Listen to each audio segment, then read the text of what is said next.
નમસ્કાર, હું તો પોલીસમાં રોનક પટેલ આપનું સ્વાગત કરું છું. હું તો પોલીસ આજે સતત 1882મો એપિસોડ અને 1882મા એપિસોડના બે મુદ્દા છે. પહેલો મુદ્દો છે આદેશોનું થશે પાલન, બીજો મુદ્દો છે બ્લુ મૂન કોને નડશે અને કોને ફળશે. જી હા, આજે ચંદા મામા વિજ્ઞાનના તौर તરીકાથી કહીએ તો આપણાથી ઘણા દૂર ગયા છે, જેને બ્લુ મૂન કહેવામાં આવે છે. તો આ બ્લુ મૂન કોને ફળશે કોને નડશે, આ ખગોળીય ઘટના છે શું તે સમજવી છે. પણ શરૂઆત કરીએ આપણા નેતાઓના સૌથી મહત્વના મુદ્દાથી. આદેશોનું થશે પાલન? જી હા, આપણા ત્યાં અનેકવાર ફરિયાદ મળતી રહે છે કે અધિકારીઓ સામાન્ય નાગરિકોનું સાંભળતા નથી. ફરિયાદ એ પણ મળે છે કે અધિકારીઓ ધારાસભ્યોને સાંસદોનું સાંભળતા નથી, મંત્રીઓનું સાંભળતા નથી. જો કે અનેકવાર એવું પણ સાંભળવા મળે છે કે મંત્રીઓ અને ધારાસભ્યો અને સાંસદો ફિલ્ડમાં ઉતરતા જ નથી. જો કે હવે સ્થિતિ બદલાયેલી પણ જોવા મળે છે. અનેક મંત્રીઓ, અનેક ધારાસભ્યો અને સાંસદો જનતાની વચ્ચે અધિકારીઓને લઈને જતા જોવા મળે છે, સરપ્રાઇઝ વિઝિટ કરતા જોવા મળે છે, અધિકારીઓને આદેશ આપતા જોવા મળે છે. પણ સવાલ એ છે કે શું એ આદેશો, શું એ મુલાકાત ગંભીરતાથી લેવામાં આવે છે કે પછી માત્ર વિડીયો ક્લિપ પૂરતી હોય છે. અનેક સારા રિઝલ્ટ પણ જોવા મળ્યા છે અને અનેક વાર એ મુલાકાતો રીલ પૂરતી પણ જોવા મળી છે. શરૂઆત કરું છું પ્રફુલભાઈ પાનસેરિયાની મુલાકાતથી. આજે જે છે એ વિડીયો પહેલાં જોજો. પ્રફુલભાઈ પાનસેરિયાનો આપ બેઠક જુઓ છો. કામરેજ તાલુકા એમનું મતક્ષેત્ર છે. ત્યાં તેમને બેઠક રાખી તાલુકાના અધિકારીઓને ખખડાવ્યા, ખોલવડ વિસ્તારની સમસ્યાઓ જલ્દી નિવેડો લાવવાનો આદેશ કર્યો, સંકલન સમિતિની બેઠકોમાં સ્પષ્ટ સૂચના આપી અને ત્યાં પણ એ પણ કહી દીધું કે જે અધિકારીઓ અને કર્મચારીઓ કામ ન કરે ને એમને સસ્પેન્ડ કરવાની તૈયારી કરો. સરપંચ કે ન કામ કરે સૂચના આપજો, કોઈ પણ કામો ગોતી અને સસ્પેન્ડ થતા હોય ત્યાં સુધીની એક્શન લેવાના છે.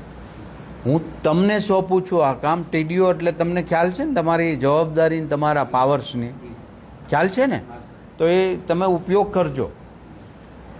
એક પણ કામ ખોલવડ ગ્રામ પંચાયતના પાણી વગેરે મીટર આપવાના છે, બધું જ તમે જોઈ લો. મને રિઝલ્ટ જોશો ખોલવડ બાબતનું. 1.5 વર્ષથી બધા 50% ને પાણીના કનેક્શન લાઇટના નથી આપતા ખોલવડવાળા. એટલે આપણે પ્રાઇવેટ કંપની છે આ બધી? સરકારનું છે ને? તલાટી ક્યાં છે? આવો અહીંયા. કેટલા પાણીના કનેક્શન બાકી છે? તમે ખૂબ સ્ટ્રોંગલી રીતે ત્યાં કામ કરવું પડશે. મને પરિણામ જોશે. લોકો મારી પાસે આવવા ન જોઈએ, પહેલાં તમારા પ્રશ્નો સોલ્યુશન થવા જોઈએ. ભાઈ, આવકના દાખલામાં એક પણ વ્યક્તિ હવે પાછો નહીં જવો જોઈએ. આ પંચાયતની મને એક પણ કમ્પ્લેન નહીં આવી જોઈએ. ટીડીઓ, એ તમારી જવાબદારી મહારાજ. માત્ર પ્રફુલભાઈ, પણ હમણાં જ રાજકોટ નવા મેયર નિમાયા. નવા મેયર રાજકોટના નેહલ શુક્લ, ડૉક્ટર નેહલ શુક્લ પણ આ જ પ્રકારે પુલની મુલાકાતે નીકળ્યા. સ્ટેન્ડિંગના ચેરમેન, અન્ય અધિકારીઓ બધાને લઈને નીકળ્યા. આનું શું કારણ? ફિનિશિંગ પછી રિપેરિંગ કરેલું હોય ને, રિપેરિંગ કર્યું હોય ને, કેવું હતું રિપેરિંગમાં શું હોય ખબર? ચાલુ કરી આવે રિપેરિંગ કરાવો, આ કરાવો. આપણે આને દેવાનું છે ને બિલ ને બધું, તો હરખું ફિનિશિંગ તો આપવાની જવાબદારી કરી જ નહીં કે આમાં ન હોય કોન્ટ્રાક્ટમાં. રાજકોટની પડોશમાં મોરબી મહાનગરપાલિકા બની અને મહાનગરપાલિકાના મેયર ઉત્તમ સુરાને ડેપ્યુટી મેયર ચિરાગભાઈ એક પ્લોટની મુલાકાત લીધી. કારણ કે બધું 50 તળાવમાં ડ્રેનેજનું પાણી ના જઈ શકે. ઊભી શેરીઓ બધી પૂરી કરી દો. આમાં પાઇપનો કઈ ઇસ્યુ છે આગળ પાછળ મોટાના વચ્ચે એમાં એવું થયું આ બધું પાણી લાઈન ઓલી બાજુ જીવન અને જે આપણે ઓલી ચેમ્બર કરી ને ત્યાં ડીએનું પાણી પાઇપ આવ્યું. કચ્છના ગાંધીધામની અંદર પણ નવનિયુક્ત મેયર દિવ્યાબેન નાથાણી, સ્ટેન્ડિંગના ચેરમેન, ગાંધીધામ મેઇન બજારમાં સરપ્રાઇઝ મુલાકાતે નીકળ્યા. વેપારીઓને મળ્યા. વરસાદી નાળાની કામગીરી અંગે વેપારીએ રજૂઆત કરી. મેયરે સંબંધિત અધિકારીઓને ત્યાં જ યુદ્ધના ધોરણે કામગીરી પૂર્ણ કરવા સૂચના આપી. સવાલ એ છે કે આ બધી મુલાકાતો થાય છે, સરપ્રાઇઝ વિઝિટ પણ થાય છે અને સારું પણ છે. જૂના જમાનામાં રાજાઓ વેશ પલટો કરીને નીકળતા હતા. અને લોકો પાસેથી સમસ્યાઓ જાણતા હતા. યુગ બદલાયો છે, લોકશાહી આવી છે અને વહીવટ અધિકારીઓ ચલાવે છે અને જનપ્રતિનિધિ તરીકે ધારાસભ્યો, મેયર, સાંસદ, મંત્રીઓ હોય છે, કોર્પોરેટર હોય છે. સવાલ એ છે કે આ પ્રકારની મિટિંગો, આ પ્રકારની મુલાકાતો એની અસર થાય છે ખરી? આ મુદ્દો સમજવા માટે મનીષ દોશી મુખ્ય પ્રવક્તા છે કોંગ્રેસના, અશ્વિનભાઈ બેંકર સહપ્રવક્તા છે બીજેપીના, એચ.એસ. પટેલ રિટાયર્ડ આઈએએસ અધિકારી છે, પ્રફુલભાઈ પાનસેરિયા જેઓ આરોગ્ય મંત્રી છે. પહેલાં સાંભળી લઈએ પ્રફુલભાઈ પાનસેરિયા સાથેનો એ સંવાદ. પ્રફુલભાઈ, સંકલનની બેઠકમાં આપ અધિકારીઓને કડક આદેશ અને સૂચના આપી રહ્યા હતા. એક્ઝેક્ટલી ઘટનાક્રમ હતો શું? અને મારે એ જાણવું છે, આ પ્રકારે તમે કડક શબ્દોની અંદર સ્પષ્ટ સૂચના આપો છો મંત્રી તરીકે, તેની કેવી અસર પડતી હોય છે? રોનકભાઈ, અમે મંત્રી છીએ પણ એક વ્યવસ્થાના ભાગરૂપે પહેલાં હું કાર્યકર્તા છું અને બીજી વાત કે જે વિસ્તારનો પ્રતિનિધિ છું એ પહેલાં, પછી મંત્રી. તો જ્યારે ત્રીજી વાર ગામવાળા કે લોકો અમને પ્રશ્ન કરતા હોય કે જાહેરમાં અમને મળતા હોય ત્યારે ખરેખર અમને શરમ લાગતી કે આમનું કામ કેમ નથી થયું. તો આ બાબતે લઈને જ્યારે મેં તમામ એજન્સીઓ સાથે મારા તાલુકાના તમામ પ્રશ્નો લઈને મેં અધિકારીઓને બોલાવ્યા હતા, તો અમુક બાબતોમાં જે પ્રશ્ન સોલ્યુશન થવો જોઈતો હતો એ પ્રશ્ન સોલ્યુશન નથી થતો. 72 ગામ છે મારા વિસ્તારના, તો બીજા ગામોમાં થઈ જાય ને એક ગામમાં જ બાકી રહે, તો એવું કેવું? તો તમે કાં રાગદ્વેષથી કરો છો, કાં તમે જ્ઞાતિ આધારિત કામ કરો છો, અથવા તો કોઈનું ચોક્કસ પ્રકારે મારે કામ નથી કરવું એ પ્રકારની પંચાયતની જે વાત હોય છે તો એ સાંખી એટલા માટે ન હોય, પ્રજાજીવન છે. કદાચ અમને મત મળ્યા હોય કે ન મળ્યા હોય, પણ લોકોનું કામ કરવું એમે બંધાયેલા છે. અને આ ટાઈપની જે અમે વાત કરીએ છીએ કે જે સંકલનમાં વાત થઈ, તો તુરંત જ એ સ્થળ પર ગયા. એ ગંદકી કેમ હટાવી, કઈ રીતે કોર્ટની બાનું કાઢીને ત્યાં કામ નથી થતું, તો એ બધું સોલ્યુશન માટે લોકો અધિકારીઓ કામે લાગી ગયા અને અમારા નવા ચૂંટાયેલા સદસ્યો પણ એમની સાથે લાગી ગયા. માનો કે એક યોજના હોય કે અડધી સોસાયટીને ડીજીવીસીએલના કનેક્શન ફ્રી પાણી આખી સોસાયટીને મળતું હોય ગ્રામ્ય લેવલે, તો સરકારે એક પરિપત્ર કર્યો છે જે તે ગામમાં જ્યાં સુધી પંચાયત પાણી ન પહોંચાડે તો પોતાનો બોર હોય તો એમનું લાઇટ બિલ સરકાર ભરે, ગ્રામ પંચાયત ભરે. તો 50% સોસાયટીના કામો કરવાના અને 50% નહીં કરવાના. આ ખોલવડ ગામ છે અમારું, ત્યાં સૌરાષ્ટ્રવાળાનો ખૂબ મોટો વિસ્તાર રેસિડેન્સ નવા થયા છે, તો અડધા લોકોને કનેક્શનના જોડાણ માટે આપ્યા છે, અડધાનાની એક જ ગામમાં થયું છે, બીજા કોઈ ગામમાં નથી થયું. આજુબાજુમાં વાવ છે, નવા ગામ છે, કામરેજ છે, વેલેન્જા, બધા જ વિસ્તારમાં કામ થઈ ગયા. એક ગામમાં જે જાણીબૂજીને ન કરવાથી, તો આ તો સાંખી લેવાય નહીં. એટલા માટે મેં ચોક્કસ પ્રકારે ટકોર કરી હતી ને કામ સ્વચ્છતાના કામમાં અધિકારીઓ લાગી ગયા છે. પ્રફુલભાઈ, કોર્પોરેટર હોય, ધારાસભ્ય હોય, સાંસદ હોય કે મંત્રી હોય, સરપ્રાઇઝ વિઝિટ કરે ત્યારે પોલ ખુલે છે, વિડીયો બને છે, કેટલાક લોકોને નાટકબાજી પણ દેખાતી હશે, કેટલાક નાટકબાજી કરતા પણ હશે, પણ કેટલાક લોકો તમારી જેમ સુધારની ઈચ્છા સાથે અને જ્યાં પણ ખોટું થઈ રહ્યું છે એ સામે લાવવા માટે અને એમાં સુધાર કરવા માટે સરપ્રાઇઝ વિઝિટ કરતા હશે. કેટલાક હીરોગીરી કરવા જતા હશે, પણ કેટલાક લોકો આપ જે રીતે જઈ રહ્યા છો એ સાચા ભાવ સાથે જાઓ છો. કેટલું જરૂરી છે જનપ્રતિનિધિઓએ સાચા ભાવ સાથે, પવિત્ર ભાવથી, પ્રચાર પ્રસારના ઇરાદાથી ને પવિત્ર ભાવથી સરપ્રાઇઝ વિઝિટ કરવી અને તેની કેવી અસર પડે છે? ચોક્કસ પ્રકારે અમારી વૃત્તિ શ્રેષ્ઠ અને સારી હોય તો ચોક્કસ પ્રકારે એનું પરિણામ આવે છે ને આવે છે. પણ અમે કોઈ પણ દ્વેષ અથવા તો કોઈ પૂર્વાગ્રહ રાખીને કોઈ વસ્તુ કરીએ તો એનું પરિણામ નહીં આવે. આખા મુદ્દાને પ્રફુલભાઈએ તો વર્ણન કર્યું. શાસક પક્ષ શું કહે છે, વિપક્ષ શું કહે છે અને ખુદ પૂર્વ અધિકારીઓ શું કહે છે જાણવું જરૂરી છે. મનીષભાઈ, અનેક મેયરો મુલાકાત લઈ રહ્યા છે, સરપ્રાઇઝ વિઝિટ કરી રહ્યા છે, મંત્રી બેઠકોમાં સૂચના આપે છે, સમગ્ર ઘટનાક્રમને આપ કેવી રીતે જુઓ છો? આપ શું માનો છો? સક્રિયતા વધી છે અને વધેલી સક્રિયતા હોય તો તેની સકારાત્મક અસર પડશે કે નહીં? કેટલો ભરોસો? એક તો માનનીય મંત્રીશ્રીએ કીધું કે જ્ઞાતિના આધારે એક જ્ઞાતિ સાથે બીજી જ્ઞાતિનો, બીજી વાત એમને કીધી કે વેરો વંચો કરીને ભેદભાવ રાખીને, એની એક વાત મંત્રીશ્રીએ પોતાના ઓલામાં કીધી. અને આવી ઘણી જગ્યાએ ઘટનાઓ બને છે, આપણે સ્વીકારવી જોઈએ. મંત્રીશ્રીએ કર્યો પ્રયત્ન, નવા ચૂંટાયેલા લોકો ઉત્સાહ સાથે જાય, પણ આ એક તરફનો ભાગ થયો. બીજો ભાગ જોવા જેવો એ છે કે ગુજરાતની અંદર 47 પ્રોજેક્ટો, ગુજરાતની અંદર 47 પ્રોજેક્ટોમાં વિલંબ થવાને કારણે 1 લાખ કરોડ રૂપિયાનું સરકારી તિજોરીને નુકસાન છે. એનો ખર્ચ વધી ગયો. 1 લાખ કરોડ રૂપિયા ગુજરાત ઉપર દેવું કેટલું? 4 લાખ કરોડનું. એટલે 25% દેવું જો આ વિલંબ પ્રોજેક્ટના પૈસા બચી જાય તો આપણું 25% દેવામાંથી આપણે ગુજરાત મુક્ત થઈએ. એટલે કે 60,000 રૂપિયા પ્રતિ ગુજરાતી ઉપર દેવું હોય તો એમાંથી 15,000 રૂપિયા ઘટી જાય. આ વાત થઈ એક. એ મારી નહીં, ભારત સરકારના ખુદના રિપોર્ટમાં આવ્યું છે કે ગુજરાતના પ્રોજેક્ટો 47 પ્રોજેક્ટમાં વિલંબના કારણે 1 લાખ કરોડ રૂપિયાનું આપણને સરકારી તિજોરી ઉપર ખર્ચ વધી ગયો. બીજી વાત, એક તરફ એમ કે મંત્રીને મેયરને બધાની સક્રિયતા વધી, એ વાત સાચી, એમની સક્રિયતા વધી નવા ચૂંટાયેલા. તો સાથે સાથે એનો મતલબ એ થયો કે 15-20 વર્ષથી ભારતીય જનતા પાર્ટીનું ટ્રિપલ એન્જિનની સરકાર, તો એની નિષ્ક્રિયતા હતી. ગામથી લઈને ગાંધીનગરને શહેરથી લઈને સચિવાલય સુધી ભ્રષ્ટાચારના પાપે ગુજરાત અને ગુજરાતીઓએ વારંવાર તકલીફો ભોગવી, એ હકીકત છે. વાત એ છે, મંત્રીશ્રી એક વખત સર્વ શિક્ષા અભિયાનમાં આપણે જ્યારે મંત્રી તરીકે હતા ત્યારે એમને જોયું હતું દ્વારકા બાજુના કોઈક જગ્યાએ ગયા, નામ પથ્થરને ઓલો ઠેપો માર્યો અને આવું થયું તેવું થયું.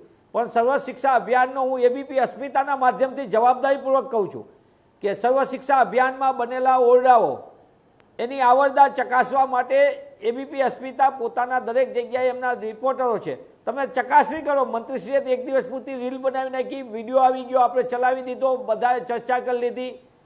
તો એ પછી હાલમાં કેવા ઓરડાનું બાંધકામ થાય છે એ જોવા જેવું છે ને. ગુજરાતના બાળકો કઈ રીતે ભય રીતે જીવી રહ્યા છે, ભય નીચે, ભયના ઓથાર નીચે એ ભણી રહ્યા છે.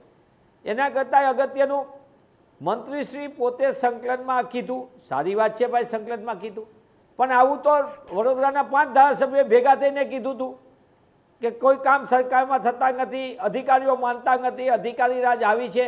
આવું ને આવી વાત નર્મદાના સિનિયર સાંસદ ભરૂચના મનસુખભાઈ અવારનવાર કહી ચૂક્યા, રાજકોટમાં કહી ચૂક્યા, અનેક જગ્યાએ સત્તાધારી પક્ષના ધારાસભ્યો કહી ચૂક્યા છે કે કામ નથી થતા. એનો મતલબ કે આ સરકારની અંદર વાત કરી હતી ગુડ ગવર્નન્સની, પણ એમની આગળ ન ગુડ રહ્યું ન ગવર્નન્સ રહ્યું, પોલિસી પેરાલિસિસ લાગી.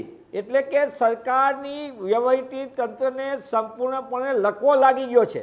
અને લકવો લાગી જવાના કારણે મંત્રીશ્રીઓ છાપ સુધારવા માટે આવા દેખાવ કરી રહ્યા છે. હું મારું સ્પષ્ટપણે માનવું છે, હું આશાવાદી માણસ છું, પણ જે રીતના ખેલ ચાલી રહ્યા, ખેલ કે શબ્દ, રીલને બદલે લોકોને રિયલ શાસનની જરૂર છે. અને મારી વાત રોનકભાઈ, હું વિનંતી કરું છું આપને, સૌથી મોટી ચશ્માની ઉપર ધૂળ લાગી છે ગાંધીનગરમાં, અને તમે અરીસો સાફ કર્યા કરો છો. તમારે જરૂર છે ચશ્મા સાફ કરવાની, તો તમને ખબર પડે કે દ્રશ્ય કેવું છે ને કેવા ગામોમાં કેટલી તકલીફ છે. પણ આપણે જો બહાર ના નીકળે મંત્રી, તો આપણે એમ કહીએ કે ભાઈ એસી કેબિનમાં જ બેસી રહે, અને બહાર નીકળે તો એમ કે રીલ પાડીને રોલા કરવા નીકળે. બંને વાતો એક સાથે ના હોઈ શકે. બની શકે કે અનેક મંત્રીઓ રીલ બનાવીને રોલા પાડતા હશે, પણ દરેક કેસમાં એવું તો લાગુ ના પડે. બીજું, 76 દિવસ સુધી કોર્પોરેશનમાં કોઈ બોડી નહોતી. 76 દિવસ પછી જો મેયરો બહાર નીકળતા હોય, હું નથી કહેતો બહાર નીકળશે એટલે કામ થશે, પણ મારો સવાલ જ આ છે, કામ થાય કે ન થાય. પણ જો બહાર નીકળ્યા એટલે એને આપણે માત્ર રીલ સાથે જોડીએ એ પણ તો યોગ્ય નહીં ને. રોનકભાઈ, તમારી વાતને હું સંપૂર્ણ, એટલે જ મેં મારી વાતમાં કીધી, હું આવકારું છું, હું આશાવાદી માણસ છું. પણ આપણે ભૂતકાળમાં ભારતીય જનતા પાર્ટીના ભ્રષ્ટ શાસકોનો સુંદર અનુભવ ગુજરાત અને ગુજરાતીઓએ જોયો છે. ગુજરાતની અંદર આપણે જોયું હતું કે આપણી આગળ સ્માર્ટ કમાન્ડ સેન્ટર અમદાવાદમાં, આપણે અમદાવાદના પોસ્ટ વિસ્તાર કહેવાય, બોડકદેવ, જજીસ બંગલો, પ્રહલાદનગર સહિતના વિસ્તારમાં પાણી 1.5 ઇંચ વરસાદમાં કેટલું હતું, આપ ખુદ રિપોર્ટિંગ કરવા માટે રોડ ઉપર આવ્યા હતા. 1.5 ઇંચ વરસાદમાં કેવી સ્થિતિ હતી અને જળબંબાકારમાં લોકો કેવી રીતે પરેશાન થતા હતા. અને આપણે વારંવાર આ બાબતે ચર્ચા આપના માધ્યમથી ને અન્ય માધ્યમ કરી ચૂક્યા. મારી વાત કોઈને ઓલી દ્રષ્ટિએ નથી કહેવાની, તમારે કરે સારું કરે, પણ કેટલા દિવસને કેવું, કારણ કે આમની જે રીતની ઓળખ બની ગઈ છે એ ઓળખનો સવાલ છે. અને એટલા માટે જ કહું છું કે ઓળખ એટલી સુંદર બની ગઈ છે કે તંત્રને લકવો લાગી ગયો છે. તંત્રને કોઈ જાતનો કોઈનો ડર નથી રહ્યો. અને એ તંત્રને ડર કેમ નથી રહ્યો, લકવો કેમ લાગી ગયો? લાંબા સમયથી. કારણ કે આખી વ્યવસ્થાની અંદર જે અધિકારીઓ, જે તંત્ર છે એનો ઉપયોગ પ્રજાના કલ્યાણ કરવાના બદલે મતપેટીના કલ્યાણ માટે વધુ ઉપયોગ થયો. તો હું પુનઃ કહું છું કે આ એક દિવસનો કાર્યક્રમ ન થાય, આ કાર્યક્રમ સતત થવો જોઈએ. અને તંત્રમાં જામી ગયેલા, ખાઈ બધેલા ભ્રષ્ટ જે કોઈ તત્વો હોય એને દૂરે કરવા પડે. જ્યાં જરૂર પડે ત્યાં સર્જરી કરવી પડે, જ્યાં કિમોથેરાપી આપવી પડે. અશ્વિનભાઈ મારી સાથે જોડાયા. અશ્વિનભાઈ, જુઓ, હું પોતે માનું છું રીલ બનાવવા માટે સરપ્રાઇઝ વિઝિટ હોય તો ખોટું છે, પણ કમસે કમ પ્રફુલભાઈના કેસમાં એવું એટલું જાણું છું, મનીષભાઈએ કહ્યું સ્કૂલનું, પણ કમસે કમ એ સ્કૂલનું તો નિર્માણ તૂટેલું. પછી આગળ શું થયું પ્રમાણિકતાથી એ પણ મેં પણ ફોલોઅપ નથી કર્યું. સુરત સિવિલમાં જે ખેલ ચાલતો હતો એ રોકાયો, એ પણ હકીકત છે. એ પણ હકીકત છે કે માત્ર સુરત સિવિલ પૂરતું ન હોવું જોઈએ, બધા પૂરતું હોવું જોઈએ.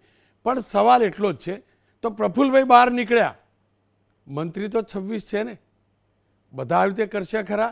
અને બધા ખરેખર આ પ્રકારે સૂચના આપે છે કે પછી મૌન થઈ જાય છે? કારણ કે તમારા જ ધારાસભ્યો, એ વાત પણ સાચી છે કે ભાજપના જ 5 ધારાસભ્યો અવાજ ઉઠાવેલો. રોનકભાઈ, ભારતીય જનતા પાર્ટીના સૌ ચૂંટાયેલા સભ્યો, મંત્રીઓ, સાંસદો પ્રજાની વચ્ચે આટલી 45 ડિગ્રીની ગરમીની વચ્ચે પણ લોકોની વચ્ચે દેખાય છે. એના દાખલા હમણાં જ વારંવાર આપણી વચ્ચે આવતા દેશના ગૃહમંત્રી અમિતભાઈ શાહ સાહેબ છે. એ જ્યારે આવે છે ત્યારે એક દિવસમાં 8 થી 10 કાર્યક્રમ હોય અને કરોડોના લોકાર્પણ, કરોડોના ખાતમુહૂર્ત અને તંત્રને ચેતન કરવા માટેની સતત મિટિંગો થતી હોય છે. એ જ પ્રમાણે પ્રફુલભાઈ એક આપણે સૌ જાણીએ છીએ એક સિન્સિયર અને સિનિયર મંત્રીશ્રી, એમના વિભાગની કામગીરી માટે સતત તંત્રને ટકોરો મારતા રહે છે, તંત્રને ચેતનવંતું રાખવાનો પ્રયાસ કરે છે અને એમના શબ્દોની એક અસર થતી હોય છે અને જેના કારણે તંત્ર ચેતનવંતું બને છે. અનેક મેયરો અત્યારે નિયુક્ત થયેલા, એમણે પણ આ કામગીરી કરી છે. અગાઉ પણ આ હોદ્દેદારો આ ટાઈપની કામગીરી કરતા હતા.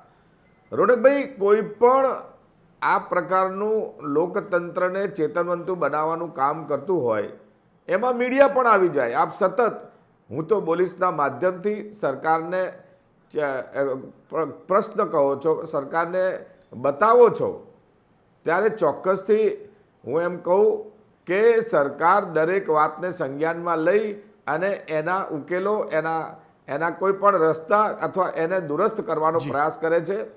એ આપ અનુભવો છો. અને એટલા માટે કદાચ માન્ય મનીષભાઈને એવું લાગતું હોય કે ચશ્મા પર જે ધૂળ પડી છે, કાઢો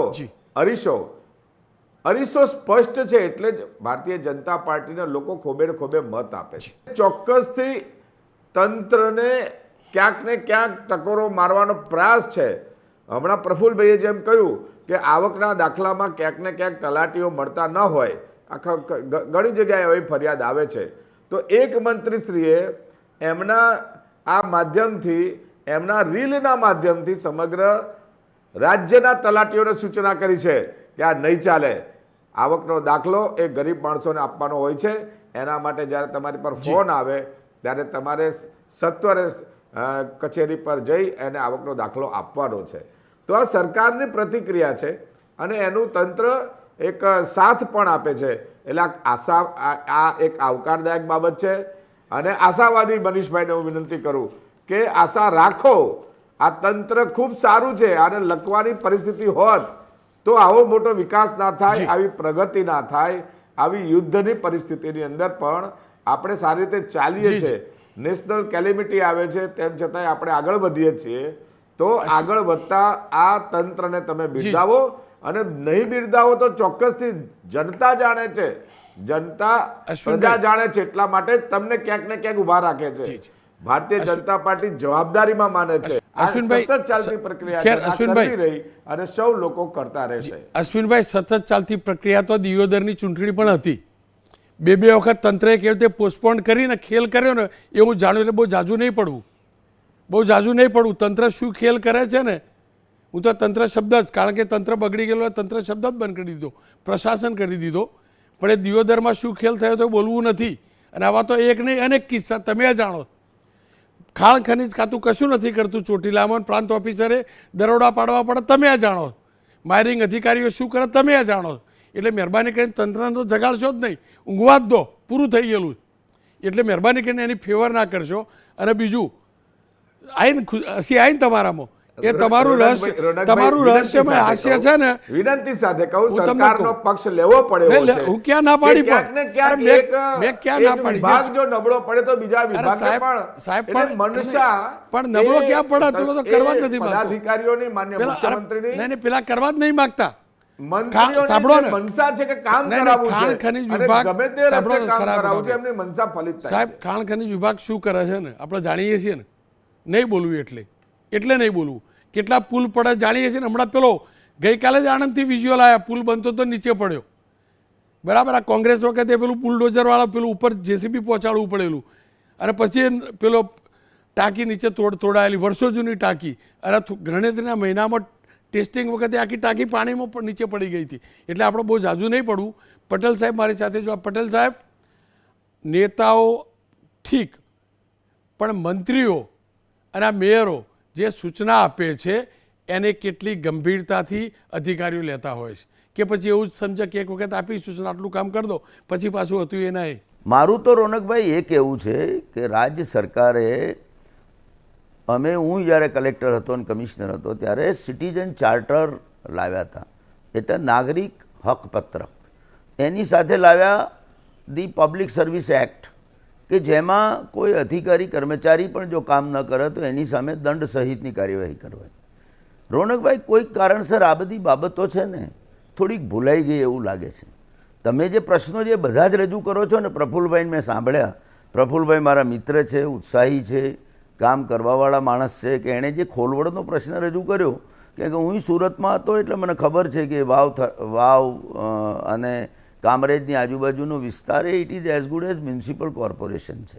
થાય છે શું વ્યવસ્થા તંત્રમાં કે એ ખોલવડ આજે ગ્રામ પંચાયત હશે, પણ એની કેપેસિટી કઈ છે? કોર્પોરેશન કે મ્યુનિસિપાલિટીમાં. એટલે એ જે પ્રશ્નોનું જે અમલીકરણ છે, એમણે જે સંકલનમાં જે સૂચના આપી એ પણ યથાયોગ્ય છે, એની કોઈ ના નથી. મારે તમને એટલું જ કહેવું છે કે ચૂંટાયેલા પ્રતિનિધિઓ એક સેફટી વાલ્વ છે, પ્રજાના પ્રશ્નો એમની સામે જાય એનોય વાંધો નથી. મુદ્દો ફક્ત અમલીકરણની જવાબદારી અધિકારી એટલે વહીવટી તંત્રની છે. જો ફક્ત રોનકભાઈ આ પ્રશ્નને તમને એટલા માટે સાચા અર્થમાં જુઓ એટલે કહું છું તમને, એવું પણ બને કે મંત્રીશ્રી કે મેયર કે ચૂંટાયેલો કોઈ પ્રતિનિધિ, ધારાસભ્ય, સંસદ સભ્ય એ કદાચ કોઈક ઇસ્યુને લે અને એ અધિકારીને સૂચના આપે અને અધિકારી અમલીકરણ પણ કરે. બાકીનાનું શું? આ પ્રશ્ન સૌથી અગત્યનો છે. એટલે મારું તો એમ કહેવું છે કે રેગ્યુલર જે મોનિટરિંગનું મિકેનિઝમ છે, આ તો હું તમને કહું છું, અત્યારે બધા જ મ્યુનિસિપલ કોર્પોરેશનને સરકારમાં જેટલી ફરિયાદો થાય છે એને ઓનલાઈન જોવાની છે, ઓનલાઈન રિઝોલ્યુશન કરવાનું છે. મને ખબર છે કે ઇવન હું ડેપ્ટી મ્યુનિસિપલ કમિશનર હતો ત્યારે કઈ ફરિયાદ 24 કલાકમાં, કઈ ફરિયાદ 48 કલાકમાં, કઈ ફરિયાદ કેટલા સમયગાળામાં નિકાલ કરવી, એનું મોનિટરિંગ થાય છે. રોનકભાઈ, સૌથી અગત્યનું આ હું તમને કહી રહ્યો છું, આજે સૌથી જ અગત્યનું છે citizen charter, public service act અને આ જે ટાઈમ લિમિટમાં એનું મોનિટરિંગ જ ખાલી કરવામાં આવે ને, તો જે પ્રફુલ્લભાઈએ જે પ્રશ્નો ઊભા કર્યા છે ને, એ આવકનો દાખલો હોય, રેશન કાર્ડમાં નામ દાખલ કરવાનું હોય, જાતિનું પ્રમાણપત્ર હોય, ફરિયાદો હોય, એટલે કહેવાનો મતલબ એમ છે કે પ્રશ્નોને સાચા અર્થમાં રેગ્યુલર વેમાં જિલ્લા સંકલન સમિતિ, તાલુકા સંકલન સમિતિ, તાલુકા આયોજન સમિતિ ફક્ત મોનિટરિંગ કરશો ને. રોનકભાઈ સાંભળો તમે મને, એટલા માટે કહું છું કે અધિકારીઓની જવાબદેહી નક્કી નહીં કરો ત્યાં સુધી ચૂંટાયેલા પ્રતિનિધિઓ ક્યાં સુધી જવાનું છે? એમણે એમનું કામ તો નીતિ ઘડવાનું છે, કાયદા ઘડવાનું છે, મોનિટરિંગ કરવાનું છે, પ્રજાના પ્રશ્નો આવે તો જોવાનું છે, પણ અલ્ટિમેટલી અમલીકરણ તો અધિકારીઓએ કરવાનું છે. એટલે અધિકારીઓ જ્યાં મેં તમને કહ્યું ને લેપ્સિસ આવે, આ તો હું તમને હમણાં પ્રી મોન્સૂન એક્સરસાઇઝની વાત કરી, તમે મોરબી રાજકોટની. રોનકભાઈ, ત્યાં સુધી જોવું પડે અધિકારીઓએ કે શહેરમાં કેટલા મેનહોલ છે, એ મેનહોલની સફાઈ થઈ કે નહીં, અત્યારે કેટલા ત્યાં મારા સ્ટોમ વોટરના કેચપીટ છે, અત્યારે પ્રી મોન્સૂન વરસાદ આવશે એ પહેલાં આ મોનિટરિંગ કોણે કરવાનું છે? અધિકારીઓએ કરવાનું. અને એના ઉપર જોવાનું ક્યાં છે કે જ્યાં પણ માનો કે પાણી ઉભરાયું કે પાણી આવ્યું, નક્કી કરો અધિકારીની જવાબદારી, કેમ ધ્યાન નથી રાખ્યું? તો આ પ્રશ્ન રોનકભાઈ તમે સમજો, મારું એમ કહેવું છે, બધાને કહેવું છે, પ્રજાના પ્રતિનિધિઓ હોય કે અધિકારીઓ હોય, અલ્ટિમેટલી છે તો પ્રજાના સેવકો, બંને કામ કરવાનું છે, બંને વ્યવસ્થાના ભાગરૂપે જુદી જુદી જવાબદારી છે. તો મને એમ લાગે છે રોનકભાઈ, આ તમે જે ઇસ્યુ લો છો ને, એ આ સાચા અર્થમાં આ રીતે એનું લોજિકલ રિઝલ્ટ આવશે, એમ કહેવું છે મારું. રોનકભાઈ. પટેલ સાહેબ, આપનો ખૂબ ખૂબ આભાર. કદાચ કોર્પોરેટ કંપનીઓ, અમે ખાનગીકરણ તો થઈ જ ગયું મોટા ભાગે, તો કોર્પોરેટ કંપનીઓમાં પ્રમોશન માટે જે તે વ્યક્તિ હોય, જે તે પોસ્ટવાળો હોય, એની જવાબદારી નક્કી હોય છે. માની લો કે હું રોનક પટેલ ચેનલનો સંપાદક છું, તો મારો KRA હોય છે. KRA એટલે કે કી રિસ્પોન્સિબિલિટી એરિયા.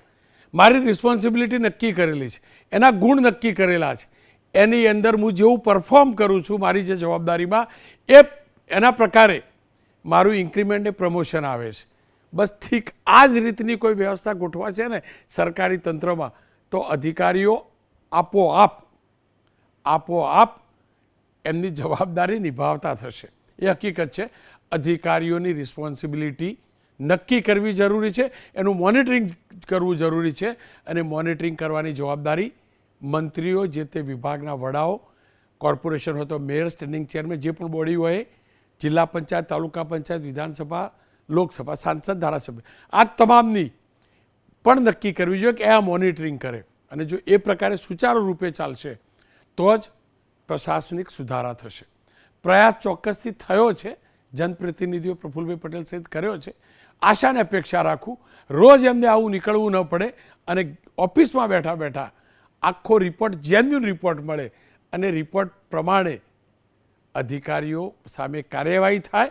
અધિકારીઓએ સારું કર્યું હોય તો એમને રિવોર્ડ અને પુરસ્કાર પણ આપવામાં આવે, અને જ્યાં ચૂક કરી હોય ત્યાં એમની એ ભૂલ, એમની એ ગોલમાલ, એ ગડબડી, એ પ્રમાણેની શિક્ષા, સજા અથવા દંડની પણ જોગવાઈ થાય. હું તો બોલીશમાં વાત અનેક મુદ્દાની, અને મુદ્દો છે બ્લુ મૂન.